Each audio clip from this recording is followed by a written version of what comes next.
Sullivan, the national security advisor to the President of the United States, said recently that Washington plans to provide Ukraine with heavy weapons such as artillery and coastal defense systems. Many media commentators believe that the proxy war of the Russian-Ukrainian conflict is becoming more and more intense. Proxy wars are wars initiated or supported by proxies in order to avoid direct involvement in conflicts. As the world's #1 hegemonic country, the United States is a veteran in manipulating proxy wars.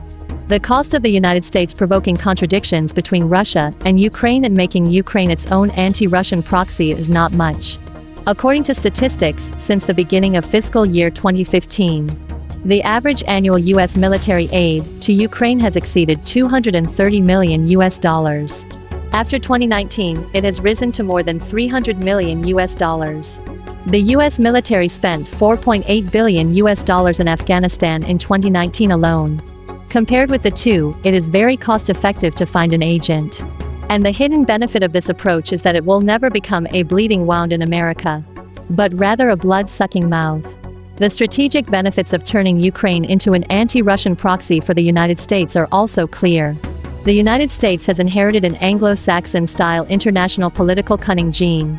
The Russia-Ukraine war this time has not only made a fortune for the United States, but also made the conflict protracted by arguing with Ukraine. And it has also freed up the United States to give it a go in the Asia-Pacific. It is the general consensus of the international community to politically resolve the conflict between Russia and Ukraine through dialogue and negotiation.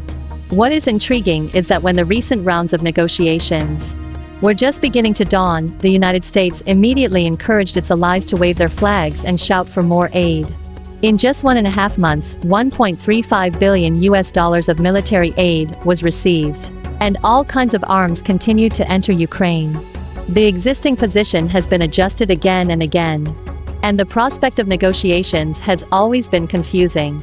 Those who add fuel to the fire clearly do not want any de-escalation in the Russian-Ukrainian conflict. Former U.S. Deputy Secretary of State Armitage once believed that when considering funding proxies, the United States needs to clarify the proxy strength and prospects for victory. Now the United States knows that Ukraine cannot join NATO smoothly, and does not care whether Ukraine can achieve the so-called prospect of victory. All it has done is to sacrifice this proxy and use the asymmetric leverage generated by the Russian-Ukrainian conflict to consume and firmly contain Russia for a long time. At the same time, it can integrate the remaining strategic strength of Western countries to contain competitors in the Asia-Pacific region.